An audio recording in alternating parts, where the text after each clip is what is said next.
Hello, dairy production class. I hope this lecture finds you well. I'm going to give you a brief introduction into on-farm dairy reproduction. I put together this PowerPoint and I took some slides from a man named King Smith. He works for Select Sires and he always comes in and lectures for me in the fall, so I appreciate him giving me some additional information for these slides. Now, before I go into talk about reproduction, I just want to let you know that repro is not really a complicated issue. There's just a lot of factors that can influence and make it complicated. And so I am going to talk about just a very, very brief, big picture overview. We're at a 20-foot view of looking at repro here.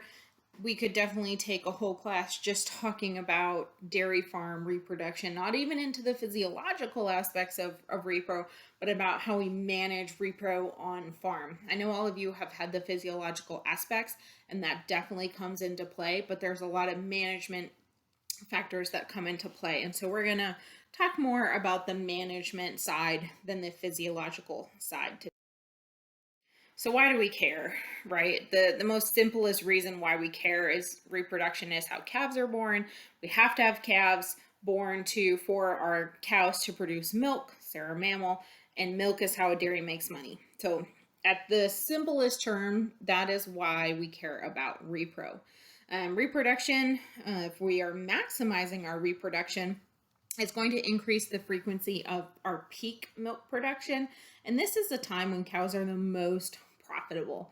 Now, we are going to run out of time this semester, and so we're not going to talk about financials at all, but profitability is huge in any business, but especially on a dairy farm. Maximizing repro also reduces the need for replacements, and it also accelerates our genetic improvement in the herd. Now, I'm not going to do a genetics lecture, but I did post some readings about genetics. And so we know that the highest genetic animal on our farm is the baby calf that's born today. And so if we can maximize our repro, then we can really accelerate our genetic improvement in the herd. So there's a lot of different factors that affect repro. It's not just the physiological aspects when we're talking about repro. It's not just talking about the reproductive tract of a female or semen from a bull. It's a lot of different issues outside of the cow and the bull, right? So cow comfort, which we've talked about in the beginning of the semester, can affect it, especially when we're talking about heat stress. When cows are heat stressed, the number one impact that heat stress has on cows is actually reproductive losses. And we have a lot of early embryonic losses when we're talking about heat stress. So cow comfort is huge. Nutrition, how we're handling those transition cows, if they have some of those diseases like a retained placenta and then metritis, like we talked about a few weeks ago, that can really impact the cows. Abortive diseases, we haven't talked about any of those in class today. That's again another whole topic. We can vaccinate for some of those abortive diseases like lepto, the environment, going back to heat stress, and then people and processes. So you can see that reproduction very quickly goes from something that we think is pretty straightforward when we're thinking about the physiological aspects to something much greater, and that a lot of factors are influencing, and some of those beyond our control, like the environment. We're talking about repro. We want to talk first about the voluntary waiting period, the VWP. This is the period of time from freshening until the producer will start inseminating a cow. This is usually around 60 days. Some producers will start as early as 45 days. That is actually what we do at the Dairy Center. 45 days is the earliest that you want to start inseminating your cow. And that is because that is the time required for uterine involution. So cows are going to go through cycles before this. They should come into heat before 45 days and 60 days, but we're not going to breed them.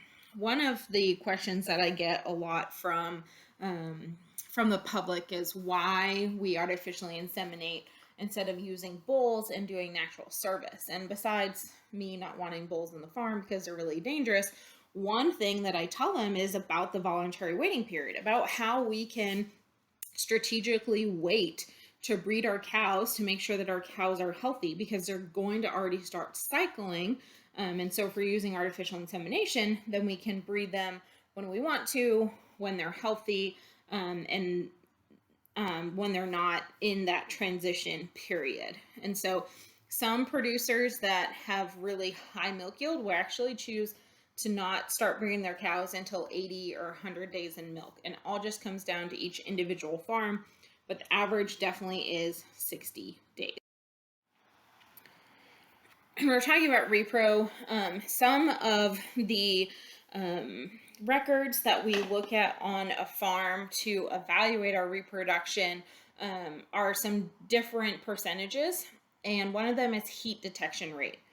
So heat detection is the number of cows inseminated over 21 days divided by the number of cows eligible to be bred over 21 days.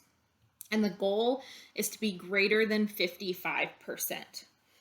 We don't really want our heat detection rate above 78%.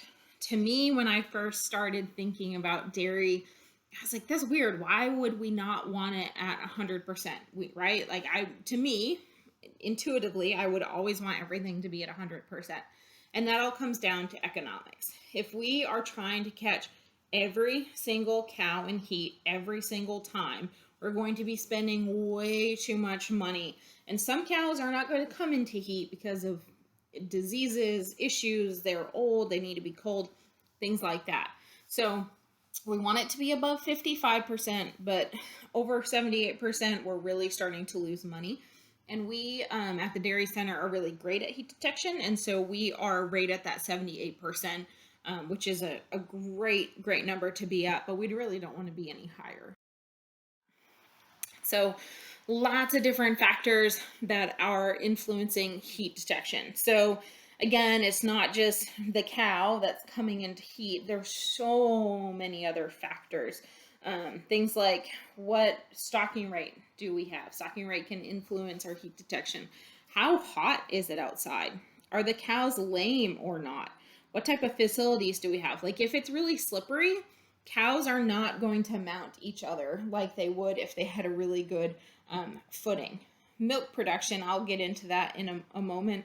And then I have people listed here twice because people really affect heat detection rate.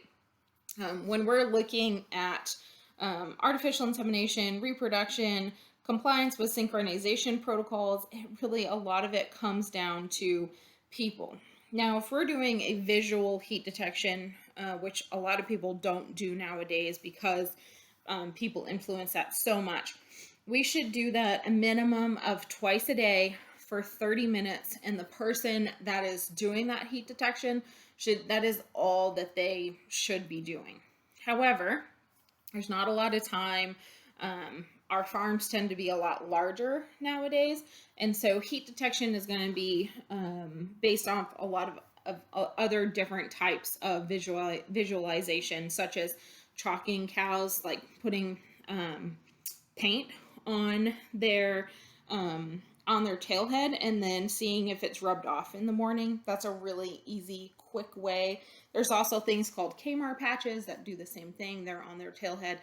And then synchronization protocols. So actually synchronizing their reproductive cycle so that you can breed them in timed artificial and inseminate them in a timed artificial way. So lots of different ways to do heat detection. The way we do heat detection at the Dairy Center is we use the SDR collar, so the precision dairy monitoring technology, which I'm going to talk about next week. We use that collar whenever cows come into heat, right? The number one sign that they are in heat is that they stand to be mounted. That's the number one sign. However, there's a lot of secondary signs beyond just that mounting. So things like a lot of bellowing. They will have a lot of discharge. They'll do a flame in response, or they'll have an increase in their activity. And that's what our collar measures, is that increase in activity. So a cow for 10 days before she comes into heat is having a normal activity. And then all of a sudden, on the day that she has an increase in her, she comes into heat, she's going to have an increase in her activity. The collar is going to pick that up, and it's going to see how much of an increase she has from the rest of the last 10 days. And if it's above 30% of her normal activity, it's going to flag that she's in heat, and it's going to tell our herd manager, it's going to flag in the software that says, hey, this cow is in heat and she is eligible to be bred. So that's how we are doing heat detection at our farm. Any cows that aren't properly cycling or having a hard time get pregnant, they will go through a double OB-sync program. So I just said that heat detection can be really tricky, and that it comes down to people influences a lot. It also does come down to the cow. So back in the day, and I'm going to show you in the next slide or two, I'll show you exactly how long cows were in estrus, so right in standing heat. On average, this paper by Dransfield, they found that cows have 7 hours of that they're in estrus and 8.5 stands, means standing to be mounting per estrus. That is not very long, and that is really difficult to distinguish if we are just doing visual observation. And so you can see this table here. There's 4 different estrus classifications. So short density, low intensity, so short duration is less than 7 hours, and low intensity is just how many stands per hour the cows are actually having. And so you can see all of the different classifications. So short duration, low intensity, short duration, high intensity, long duration, low intensity, or long duration and high intensity. And those long duration and high intensity cows, those are going to be the easiest to detect when we're talking about reproduction. However, if you go over 3 columns, you can see that that's only about 8% of the cows in the herd. And so it is really, really difficult to catch cows into heat because they are not having long estrus periods anymore. We used to say cows would be in estrus for 12, 18 hours, and that's just not true anymore. So in 1975, our cows were having 8 to 14 hours of estrus, and then they were having 20 mounts per estrus. Going back to that Dransfield article that we just looked at, where they were having 7 hours in estrus and 8 mounts for the entire estrus. Then in 2000, that drops down to 7 hours of duration of estrus and 7 mounts per estrus.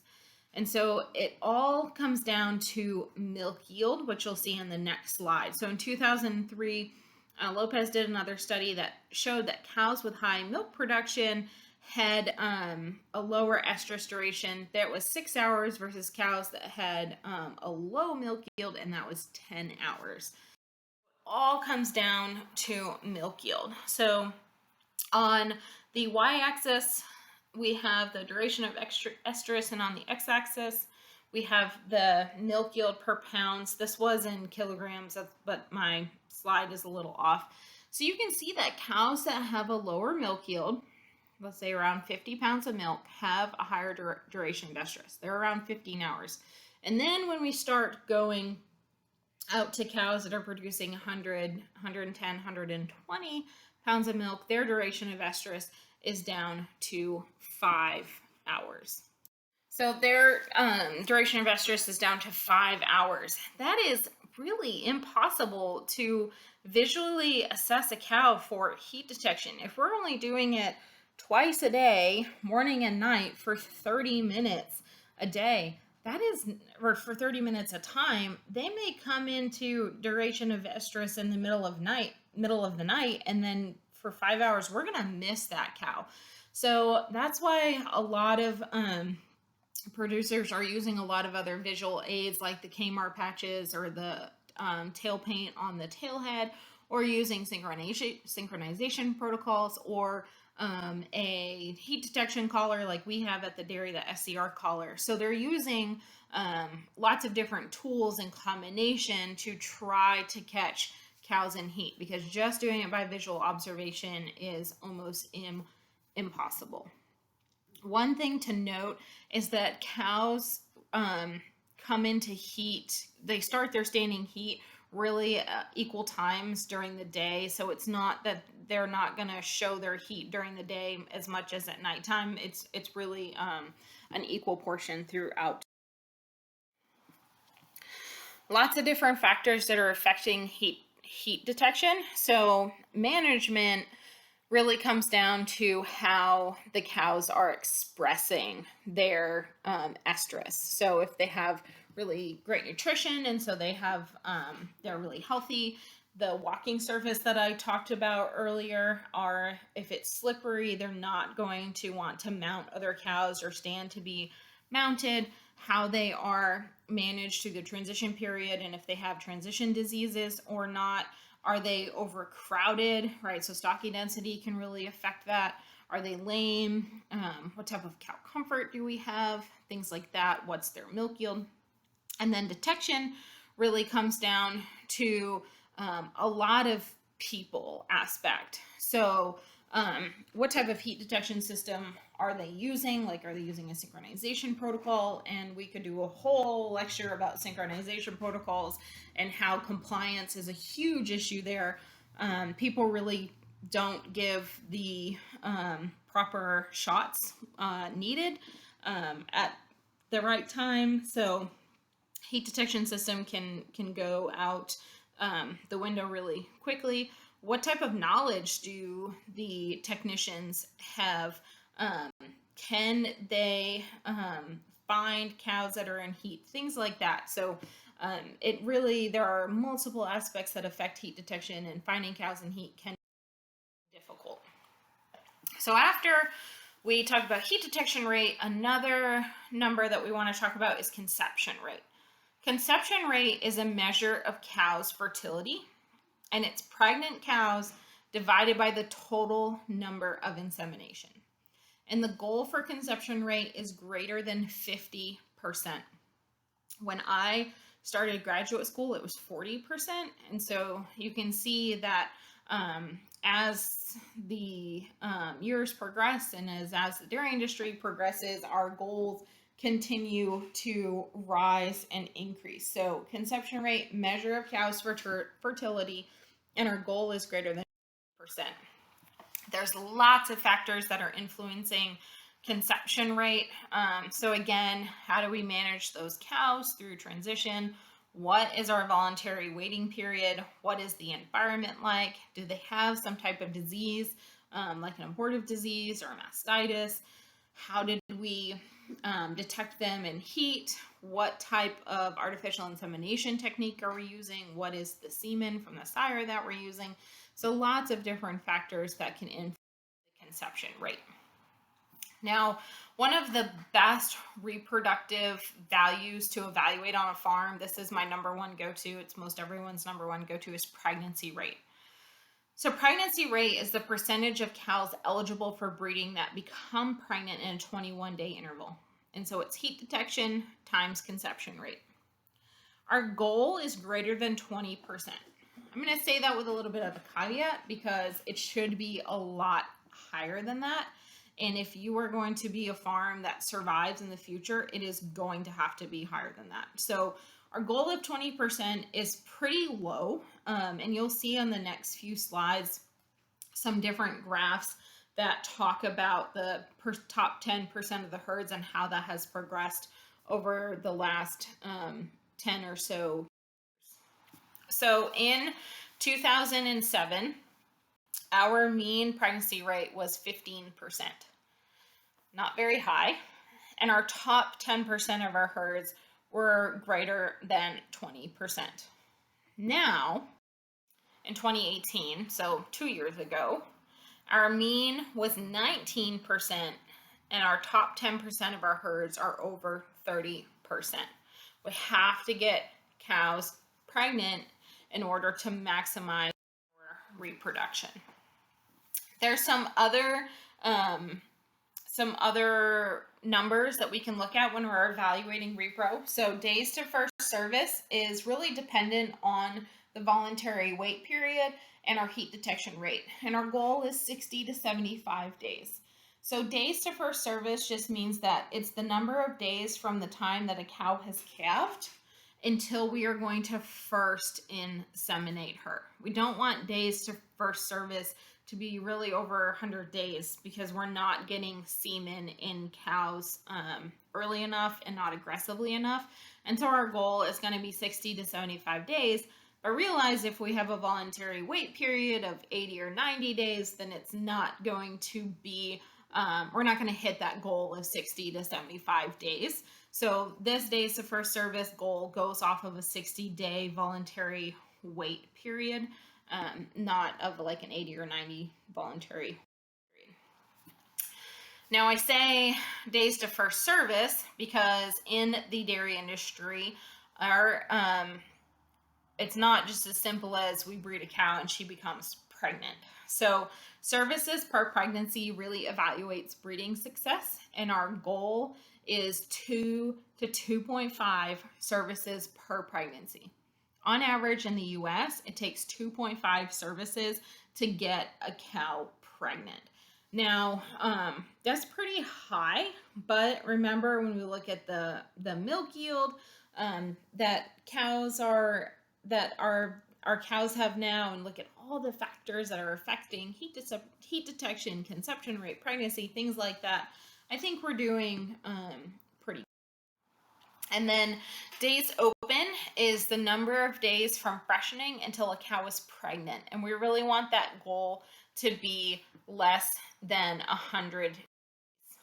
And then calving interval is the days open plus the gestation length.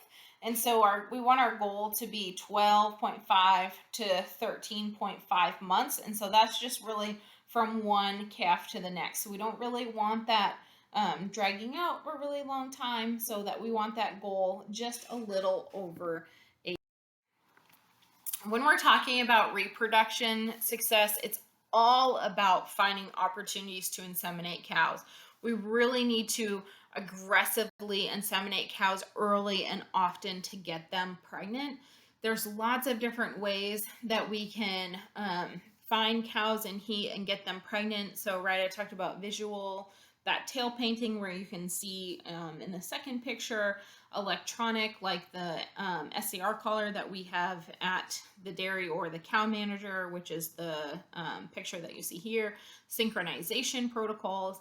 And the goal is really to find a system that's going to fit the facility and management style to ensure that every cow is observed for signs of estrus and we get semen in her early and often. So it really, a lot of it comes down to management. All right, I am going to, obviously we're not in class, so we don't have any questions, but if you all do have questions, please go ahead and put them in the question thread on Canvas. Thank you.